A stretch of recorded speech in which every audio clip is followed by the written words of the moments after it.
नमस्कार. मी सचिन पठारे, श्री ओंकारनाथ मालपानी विधी महाविद्यालय संगमनेर या ठिकाणी सहाय्यक प्राध्यापक या पदावर कार्यरत आहे. सध्या चर्चेत असलेला जो काही मुद्दा राजद्रोह या विषयाच्या अनुषंगाने आहे, तर त्या संदर्भात मी आज आपल्याशी या ठिकाणी वार्तालाप करू इच्छितो की नेमका हा कायदा काय आहे, भारतीय दंड संहितेमध्ये त्याच्या संदर्भातली असणारे तरतूद, त्याचा होणारा वापर, त्याची घटनात्मक वैधता या अनुषंगाने काही बाबींची चर्चा व्हावी अशी विचारणा मला करण्यात आली होती. त्या अनुषंगाने हा छोटेखानी व्हिडिओ या ठिकाणी बनवण्याचा मी प्रयत्न करतोय. तर मित्रांनो, राजद्रोहाच्या संदर्भात मीडियाच्या माध्यमातून तुम्ही बऱ्याच गोष्टी ज्या आहेत त्या वाचल्या असतील, ऐकल्या असतील.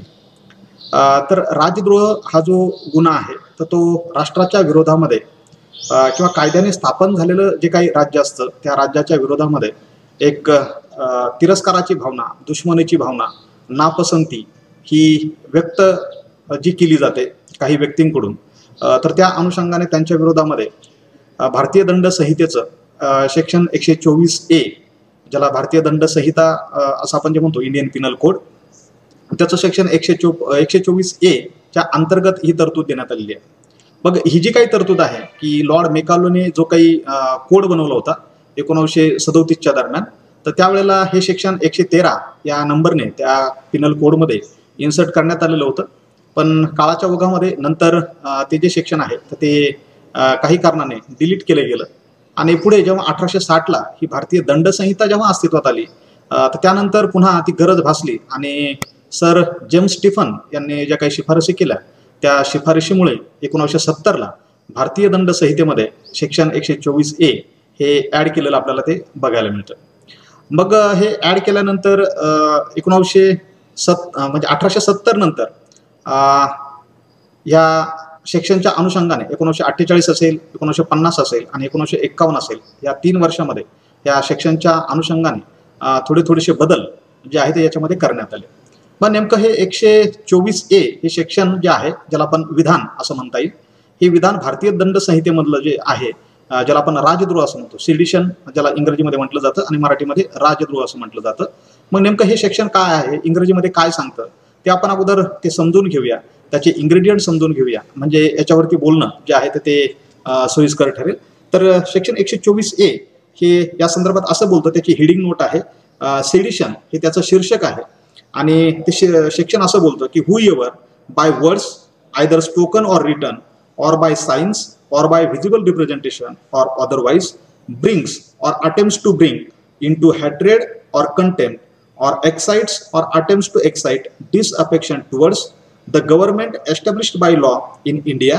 shall be punished with imprisonment for life, to which fine may be added, or with imprisonment which may extend to 3 years, to which fine may be added, or with fine. तर अशा पद्धतीचा शब्दप्रयोग या सेक्शनच्या अनुषंगाने या ठिकाणी करण्यात आलेला आहे. मग हे सेक्शन कशा संदर्भात बोलतं, तर हे सेक्शन या ठिकाणी असं बोलतं की जो कोणी व्यक्ती म्हणजे शब्दांच्या माध्यमातून, मग ते लेखी स्वरूपात असतील किंवा मौखिक स्वरूपात असतील, काही सायन्स म्हणजे काही चिन्हांच्या माध्यमातून किंवा व्हिजिबल रिप्रेझेंटेशन म्हणजे अशा दृश्य स्वरूपामध्ये अशी काही कृती करेल की ज्या कृतीच्या माध्यमातून कायद्याने स्थापन केलं गेलेलं जे काही सरकार आहे त्या सरकारच्या विरोधामध्ये जे आहे तर ते डिसअफेक्शन कशा पद्धतीने निर्माण होईल. मग आता डिसअफेक्शन म्हणजे काय, तर डिसअफेक्शन म्हणजे नापसंती, असंतुष्टता, त्या जे काही सरकार कायद्याने स्थापन केले गेलेलं आहे त्या सरकार विरोधात नापसंती किंवा असंतुष्टता व्यक्त करण्याचा जर कोणी प्रयत्न करत असेल, मग तो शाब्दिक स्वरूपामध्ये असेल, तो लिखित स्वरूपामध्ये असेल, तो साईनच्या म्हणजे चिन्हांच्या स्वरूपामध्ये असेल किंवा काही प्रातिनिधिक स्वरूपात अन्य प्रकारे तो करण्याचा जर प्रयत्न केला गेला असेल, मग अशा पद्धतीने सरकारच्या विरोधात जर कोणी ह्या गोष्टींच्या माध्यमातून अशी नापसंती, असंतुष्टी, तिरस्कार, द्वेष निर्माण करण्याचा जर प्रयत्न केला आणि तो प्रयत्न इंटेन्शनली म्हणजे जाणीवपूर्वक असणं गरजेचं आहे, तर त्या वेळेला त्या व्यक्तीच्या विरोधामध्ये या तरतुदीनुसार जो आहे तर तो शिक्षापात्र गुन्हा आहे आणि त्यासाठी जे कायद्यानुसार शिक्षा जी सांगितली गेली तर आजन्म कारावासापर्यंत किंवा 3 वर्षापर्यंत आणि त्याच्याबरोबर द्रव्यदंड अशा पद्धतीची शिक्षा या तरतुदीच्या अनुषंगाने या ठिकाणी सांगण्यात आली. मग आता हे सेक्शन आपण बघितल्यानंतर याच्यामध्ये महत्त्वाचे जे काही इन्ग्रेडियंट म्हणजे अत्यावश्यक घटक हे या सेक्शननुसार एखाद्या व्यक्तीला या तरतुदीच्या अंतर्गत जर त्याच्या विरोधात गुन्हा दाखल करायचा असेल तर महत्त्वपूर्ण गोष्टी कोणत्या विचारात घेणं गरजेचं आहे, तर त्यासाठी 4 अत्यावश्यक अशा असणाऱ्या ज्याला इन्ग्रेडियंट्स आपल्याला म्हणता येईल तर ते असणं गरजेचं आहे. पहिलं इन्ग्रेडियंट की bringing or attempting to bring into hatred. एकतर त्या व्यक्तीने काय प्रयत्न करणं गरजेचं आहे, ब्रिंगिंग ऑर अटेम्प्टिंग. एकतर त्याने अशा पद्धतीचं म्हणजे वक्तव्य करणं किंवा अशा पद्धतीची साईन म्हणजे काही किंवा व्हिजिबल रिप्रेझेंटेशन वगैरे त्याने करणं की ज्याच्या माध्यमातून सरकारच्या विरोधामध्ये शत्रुत्वाची भावना, तिरस्काराची भावना निर्माण होईल. हा पहिला इन्ग्रेडियंट, पहिला आवश्यक घटक. त्यानंतर दुसरा घटक exciting or attempting to excite, म्हणजे अशा पद्धतीने कुणाला प्रेरणा देणे, तशा पद्धतीची चालना देणे की ज्याच्या माध्यमातून जे काही कायद्यानुसार स्थापन झालेलं जे सरकार आहे त्या सरकारच्या विरोधामध्ये डिसअफेक्शन म्हणजे अप्रीती किंवा असंतुष्टता ही निर्माण होईल. हा दुसरा घटक. आणि तिसरा घटक या ठिकाणी सांगितला की हे सगळं, ही जी काही सरकारच्या विरोधामध्ये अप्रीती, असंतुष्टता, द्वेष किंवा तिरस्काराची भावना जी काही निर्माण केली जाईल तर ती कशाच्या माध्यमातून निर्माण केली जाईल, तर ही जी काही कृती केली जाईल तर ती कृती बाय वर्ड्स, मग या ठिकाणी जे वर्ड्स म्हटलं by words of mouth or bye return, मग ते मौखिक स्वरूपातील शब्द असतील किंवा लिखित स्वरूपामध्ये असेल, ऑर बाय सायन्स, मग काही चिन्हांच्या माध्यमातून असेल किंवा तशा पद्धतीची कृती असेल, किंवा व्हिजिबल रिप्रेझेंटेशन, दृश्य स्वरूपामध्ये त्याने अशा पद्धतीची काही कृती केली असेल की ज्याच्या माध्यमातून कायद्याने स्थापन झालेले जे काही सरकार आहे त्याच्या विरोधामध्ये अशा पद्धतीची अप्रीती, असंतुष्टता, द्वेष किंवा तिरस्कार हा निर्माण केला जाईल. आणि ही जी काही ती कृती असेल तर त्या व्यक्तीने ती जाणीवपूर्वक केलेली असेल. अशा पद्धतीने हे 4 घटक जेव्हा एकत्र त्या ठिकाणी मिळतील तर त्यावेळेला भारतीय दंड संहितेच्या सेक्शन 124A नुसार त्या ठिकाणी त्या व्यक्तीकडून देशद्रोहाचा गुन्हा झाला असा त्याचा अर्थ त्या ठिकाणी तो घेतला जातो. मग आता प्रश्न असा निर्माण होतो की भारतीय संविधान जे आहे, जे भारतीय संविधान 1950 ला अस्तित्वात आलं आणि भारतीय दंड संहिता ही 1860 पासून अस्तित्वात आहे. मग भारतीय संविधान जे आहे हा भारताचा मूळ कायदा आहे आणि हा भारताचा जो काही मूळ कायदा आहे, ह्या भारताच्या मूळ कायद्यामध्ये त्या मूळ कायद्याचा भाग 3 जो आहे की याच्यामध्ये भारतीय संविधानाने भारताच्या नागरिकांना आणि अनागरिकांना त्या ठिकाणी काही अधिकार दिलेले आहेत. म्हणजे अधिकार आहेत ते मूलभूत अधिकार त्यांना आपण म्हणतो भाग 3 मध्ये असणारे. तर त्या भाग 3च्या अनुषंगाने भारतीय राज्यघटनेचं कलम 19(1)(अ) याच्यामध्ये तुम्हाला विचार आणि अभिव्यक्ती स्वातंत्र्य देण्यात आलेलं आहे. मग त्या ठिकाणी प्रश्न असा निर्माण होतो की एखाद्या व्यक्तीने जर त्याचे विचार प्रकट केले, त्या ठिकाणी त्याची अभिव्यक्ती, जसं व्हिजिबल रिप्रेझेंटेशन म्हटलं गेलं, त्यानं जर त्याची अभिव्यक्ती ही जर प्रकट केली, मग ती अभिव्यक्तीचं जे काही स्वातंत्र्य भारतीय राज्यघटनेमध्ये जे संरक्षित करण्यात आलेलं आहे ते देण्यात आलेलं आहे. त्याच्या माध्यमातून जर त्याने अशा पद्धतीने सरकारवर टीका करण्याचा प्रयत्न केला, मग ती केलेली टीका जी आहे तर त्याला देशद्रोह म्हणता येईल का, असा जो प्रश्न निर्माण होतो. तर त्या प्रश्नाचं उत्तर, त्याची कॉन्स्टिट्युशनॅलिटी किंवा त्याची वैधता जी आहे तर ती आपल्याला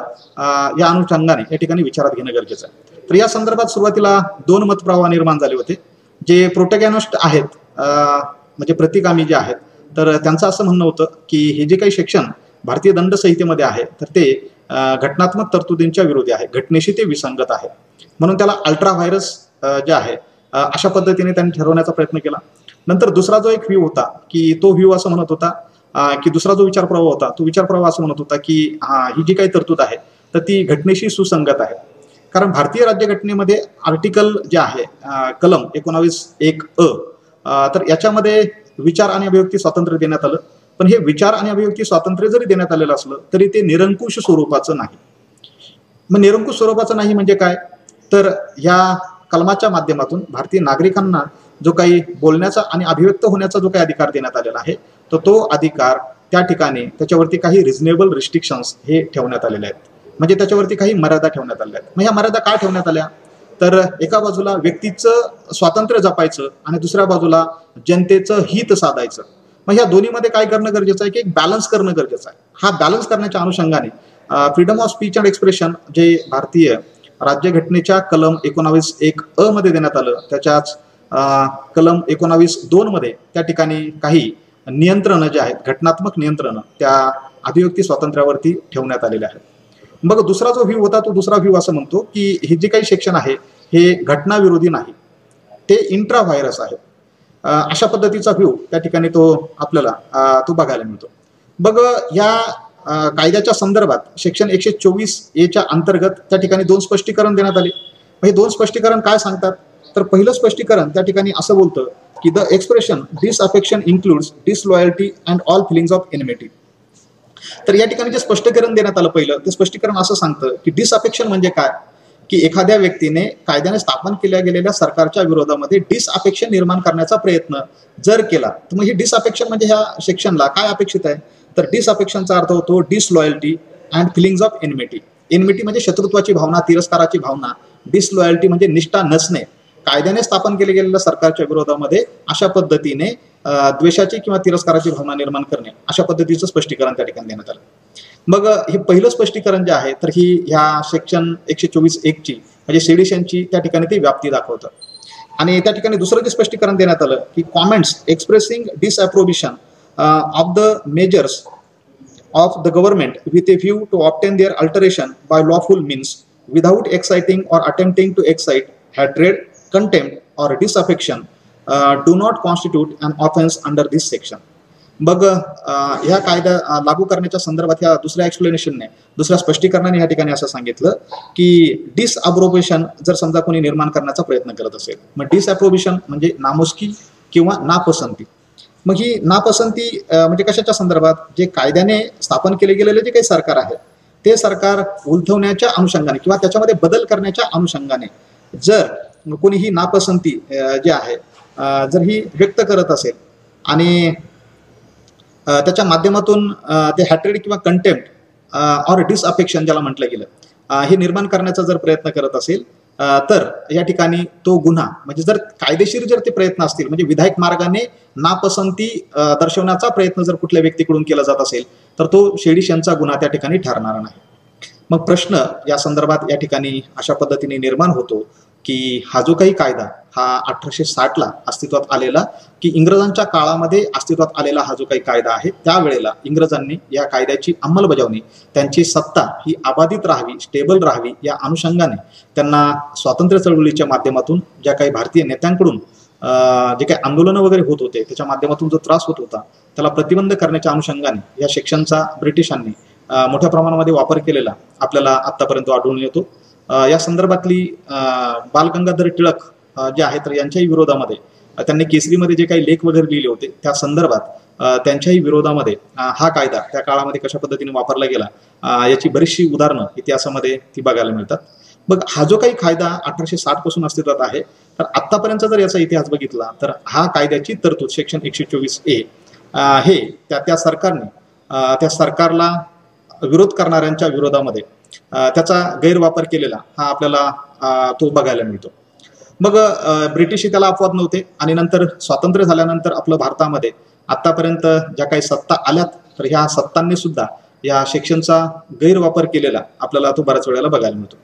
मग जी पोलीस यंत्रणा असते की जी कायदा आणि सुव्यवस्था मेंटेन करणं हे जे त्यांचं काम असतं तर त्या अनुषंगाने जेव्हा या संदर्भात ते कायद्याची अंमलबजावणी करण्याचा प्रयत्न करतात तर बऱ्याच वेळेला त्यांच्याकडून ह्या विधानाचा म्हणजेच 124(a) या सेक्शनचा गैरवापर होताना तो बघायला मिळतो.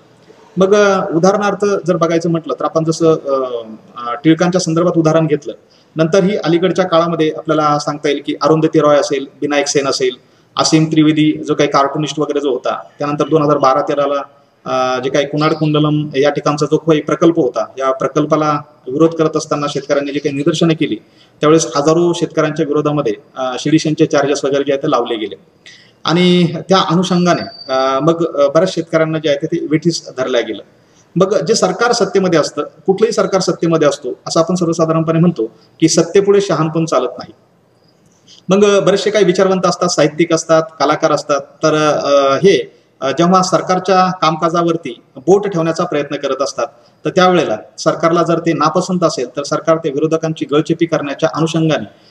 बऱ्याच वेळेला त्यांच्या विरोधामध्ये अशा पद्धतीने या सेक्शन 124चा वापर करताना ते आपल्याला आतापर्यंत वगैरे दिसून आलेलं आहे.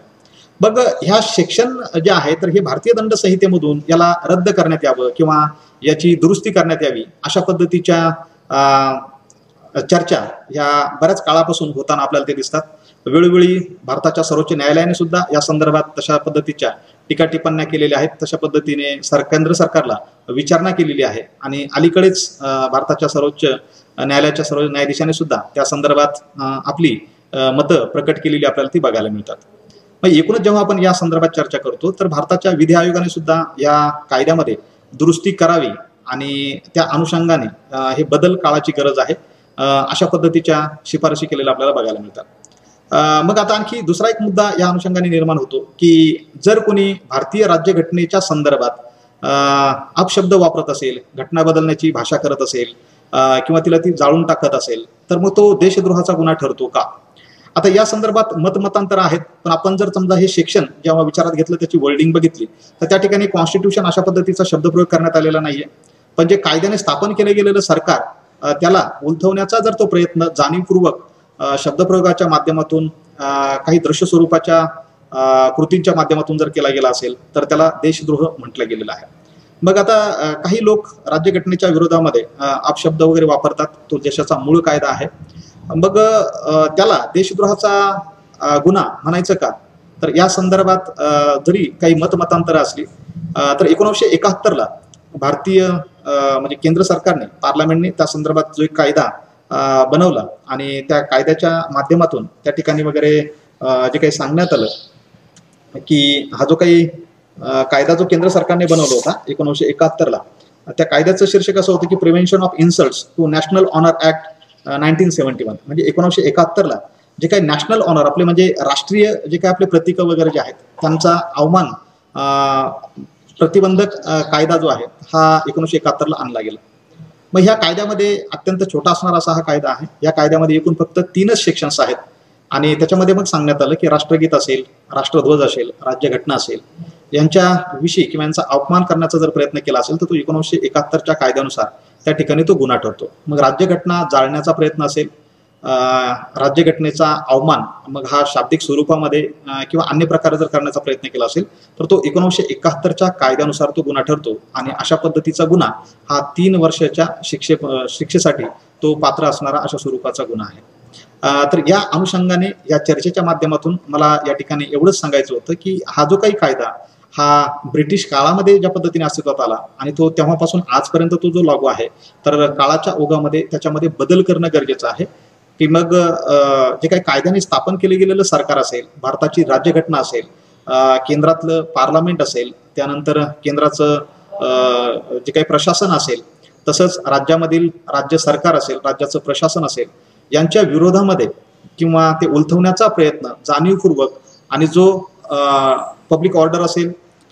इंटिग्रिटी ऑफ नेशन असेल, युनिटी आणि इंटिग्रिटी ऑफ नेशन असेल, यांना खरोखर जर बाधा आणत असेल तर त्या अनुषंगाने तशा पद्धतीची दुरुस्ती या कायद्यामध्ये जर केली तर ते काळाच्या ओघामध्ये ते उचित ठरेल आणि मग एका बाजूला असणारी भारतीय राज्यघटना आणि दुसऱ्या बाजूला असणारं भारतीय दंड संहिता यांच्यामध्ये आपल्याला योग्य जो समन्वय जो आहे तो साधता येईल की ज्याच्या माध्यमातून एका बाजूला व्यक्तीला मिळणारे अधिकार आणि दुसऱ्या बाजूला असणारं जनतेचं हित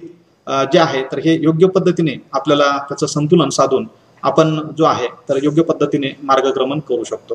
तर ह्याच अनुषंगाने छोटेखानी माहिती देण्याचा प्रयत्न मी या ठिकाणी केलेला आहे. आपल्या जर काही सूचना असतील तर आपण त्या नक्कीच या अनुषंगाने कळवाव्यात.